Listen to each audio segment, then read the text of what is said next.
কি গো, সারাদিন ঘোরাঘুরি করে আর কবিতা আবৃত্তি করে কি দিন কাটবে? খাবে কি?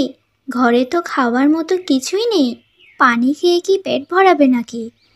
গ্রাম প্রধান তো বলেছিল আমাকে একটা কাজ দিবে। যাই আজকে আজকে গিয়ে দেখি কোনো কাজ পাই কি না। হ্যাঁ হ্যাঁ, যাও যাও।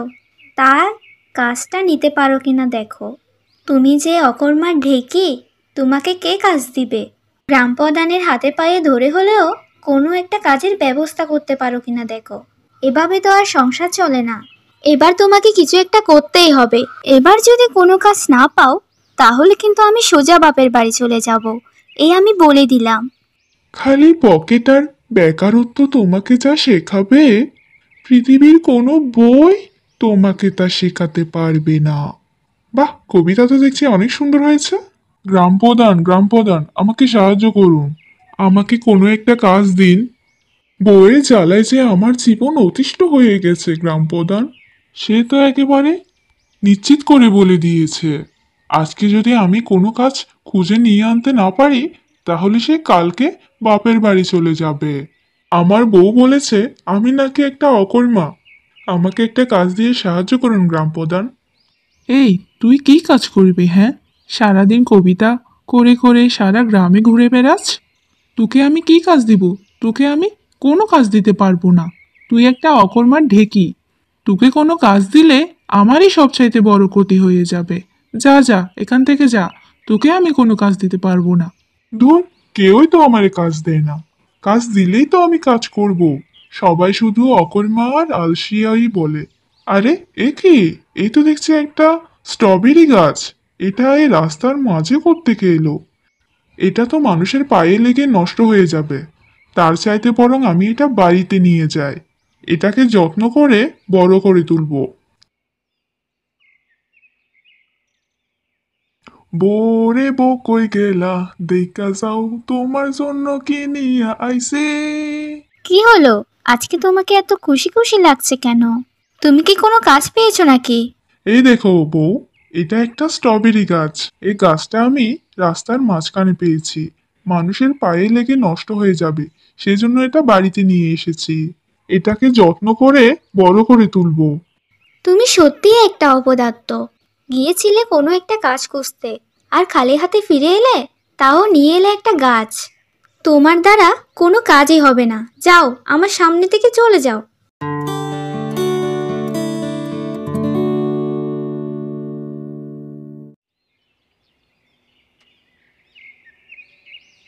কিরে বন্ধু, কেমন আছিস? তোর দিনকাল কেমন যাচ্ছে? আমার তো দিনকাল বেশ ভালোই যাচ্ছে। তোর দিনকাল কেমন যাচ্ছে? তোকে তো দেখে খুব খুশি মনে হচ্ছে। তুই যা অকর্মা, তুই কি কোনো কাজ টাজ খুঁজে পেলি নাকি? ব্যাপারটা কি বলতো? তোরা তো সবাই শুধু আমাকে অকর্মা আর আলসিয়াই বলিস। কালকে আমি কি করেছি জানিস? রাস্তায় একটা স্ট্রবেরি গাছ পেয়েছি। সেটা আমি বাড়িতে লাগিয়েছি। এটার অনেক যত্ন করছি। এটা যখন বড় হবে তখন অনেক স্ট্রবেরি হবে। আর সেই স্ট্রবেরিগুলো বাজারে বিক্রি করে আমি টাকা কামাবো। হা হা হা হা, তুই তো দেখছি সত্যিই একটা বোকা। আমাদের দেশে কি স্ট্রবেরি চাষ হয় নাকি, পাগল? যা, তুই স্ট্রবেরি গাছ নিয়ে তুই থাক। কি গো, সারাদিন কি ওই স্ট্রবেরি গাছের যত্ন করবে? কোনো কাজ কি তুমি সত্যিই করবে না? এবার মনে হচ্ছে আমাদেরকে না খেয়েই মরতে হবে। আরে বউ, একটু ধৈর্য ধরো। আমি তো সেই ব্যবস্থাই করছি। এই গাছটির বেশি বেশি যত্ন নিচ্ছি। এই গাছের বেশি যত্ন নিলে এই গাছে বেশি স্ট্রবেরি হবে। আর সেই স্ট্রবেরিগুলো বিক্রি করে তোমাকে একটা সোনার গয়না কিনে দিব। তোমার এসব ফালতু কথা শুনতে আমার আর ভালো লাগছে না। বিরক্তি চলে এসেছে। আমি কাল সত্যি সত্যিই বাপের বাড়ি চলে যাব। তুমি থাকো তোমার ওই স্ট্রবেরি গাছ নিয়ে। সাহায্য করো, আমাকে সাহায্য করো। কি গো দাদিমা, তুমি কি চাও? আমাকে কিছু খেতে দিবে বাবা? আজ কয় সপ্তাহ ধরে আমি না খেয়ে আছি। আমার ছেলে আর ছেলের বউ আমাকে ঘর থেকে বের করে দিয়েছে। আমাকে কিছু খেতে দে, আমার বড্ড খিদা পেয়েছে। আমরা তো নিজেরাই খেতে পারি না দাদিমা, আপনাকে কি খাবার দিব?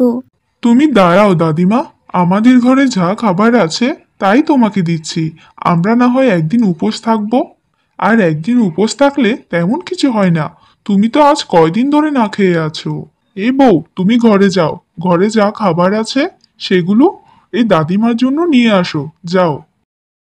তোরা সত্যিই অনেক ভালো মনের মানুষ।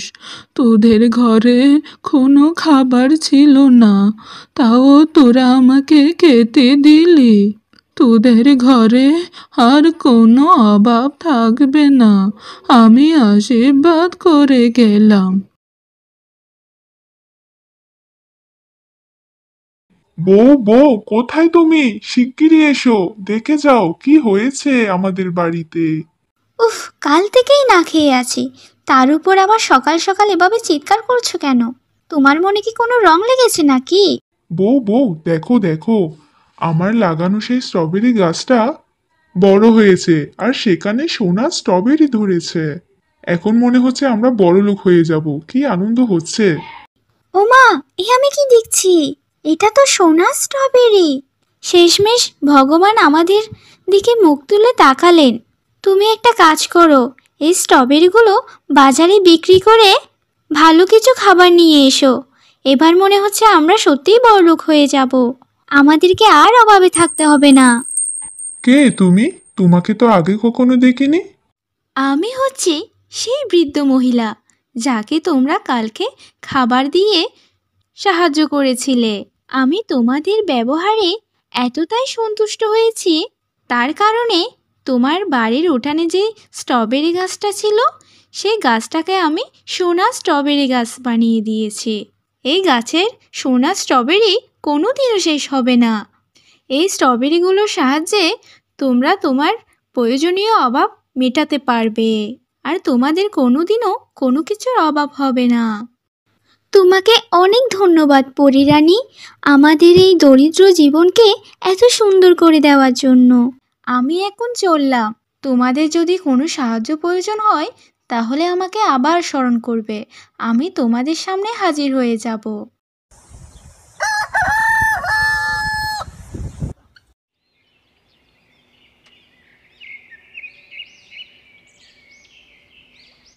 বাবা বাবা, আজকে কাজে না গেলে হয় না? তুমি তো খুব অসুস্থ, কাজ করতে গেলে তোমার অসুখটা আরো বেড়ে যাবে। মারে, আমাকে যে কাজে যেতে হবে। কাজে না গেলে কি করে চলবে এই সংসার? মানুষের ফ্যাক্টরিতে দুবেলা কাজ করে যা টাকা পাই তা দিয়ে তো এই সংসারটাকে চালাচ্ছি। একদিন যদি কাজে না যাই তাহলে টাকা কোথায় থেকে আসবে বল? অসুস্থ হলেও আমাকে যে কাজে যেতেই হবে মা। বাবা, মানুষের ফ্যাক্টরিতে কাজ করে তুমি যা টাকা পাও তা দিয়ে তো সংসারটা ভালোভাবে চলে না। তোমার অসুখ হলে তোমার জন্য ওষুধও কিনতে পারি না। এভাবে আর কতদিন চলবে বাবা? কি আর করবো রে মা, তোর মা আমাদেরকে ছেড়ে যাওয়ার পর থেকে আমাদের সংসারে শুধু অভাব আর অভাব। তুই যখন ছোট ছিলি তখন আমাদের জমি জমা ছিল, অভাব বিপত্তিও ছিল। কিন্তু তোর মা মারা যাওয়ার পর থেকে তোর কাকা আমাদেরকে ঠকিয়ে আমাদের সব জমি জমা দখল করে নিয়েছে। আর সময় নষ্ট করবো না রে মা, কিছুকে আছে ঘরে, থাকলে আমায় খেতে দে। আমাকে যে কাজে যেতে হবে, কাজে দেরি হলে মালিক আবার বকাঝকা করবে। বাবা, কালকে রাতের কিছু ভাত আছে, ওগুলো পেঁয়াজ আর কাঁচামরিচ দিয়ে দিচ্ছি, তুমি সেটাই খেয়ে নাও বাবা। আচ্ছা মা, তুই তাই নিয়ে আয় আমার জন্য।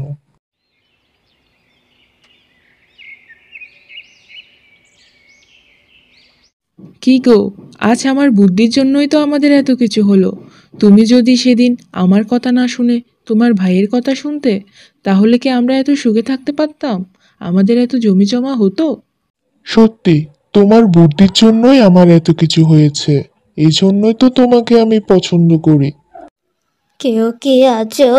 আমাকে সাহায্য করো, আমি দুদিন ধরে কিছুই খাইনি। তোমাদের ঘরে যদি কিছু খাবার থাকে আমাকে দাও, আমার বড্ড খিদা লেগেছে। এই কে রে? বুড়ি, আমাদের বাড়িতে কোনো খাবার নেই। আমি কি তোর দাসী নাকি তোর জন্য খাবার রান্না করে বসে থাকবো? এই যা তো এখান থেকে। থাক মা, থাক, আমার আর খেতে হবে না। বাবা, তুমি একটা কাজ করবে, আমার এই বীজগুলো তোমার কাছে রেখে দাও, আর আমাকে কিছু টাকা দাও, আমি সেই টাকা থেকে বাজার থেকে কিছু কিনে খাবো। যা তো বুড়ি, তোর এই নষ্ট বীজগুলো দিয়ে আমি কি করব? বেশি কথা বলিস তুই, যা এখান থেকে যা।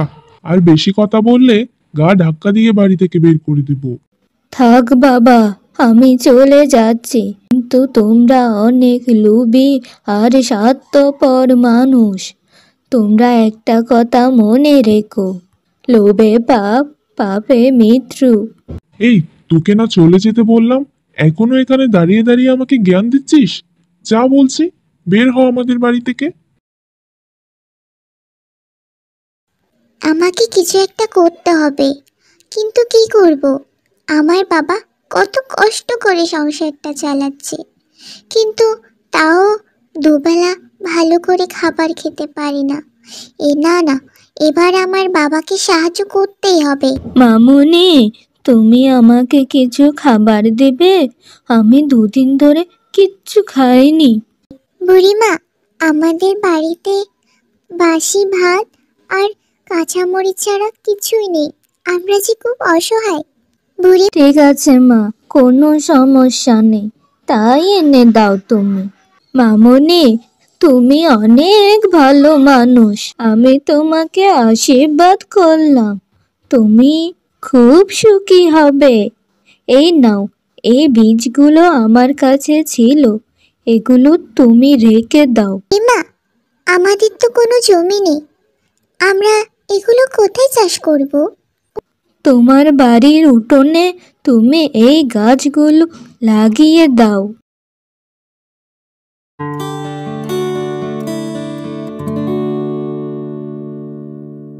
ও মা, এই আমি কি দেখছি?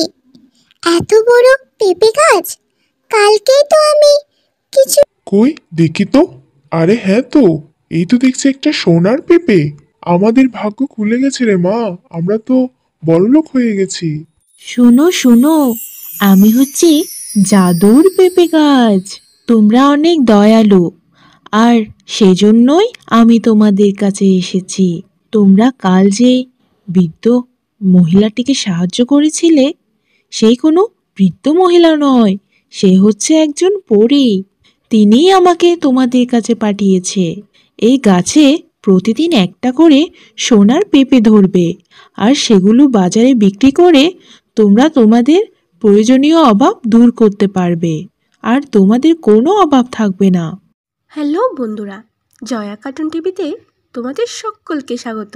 আমার গল্প যদি তোমাদের ভালো লাগে, তাহলে আমার চ্যানেলটাকে সাবস্ক্রাইব করে দিও, আর পাশে থাকা বেল আইকনটি বাজিয়ে দিও, যাতে আমার গল্পগুলো তোমাদের কাছে সবার আগে পৌঁছাতে পারে।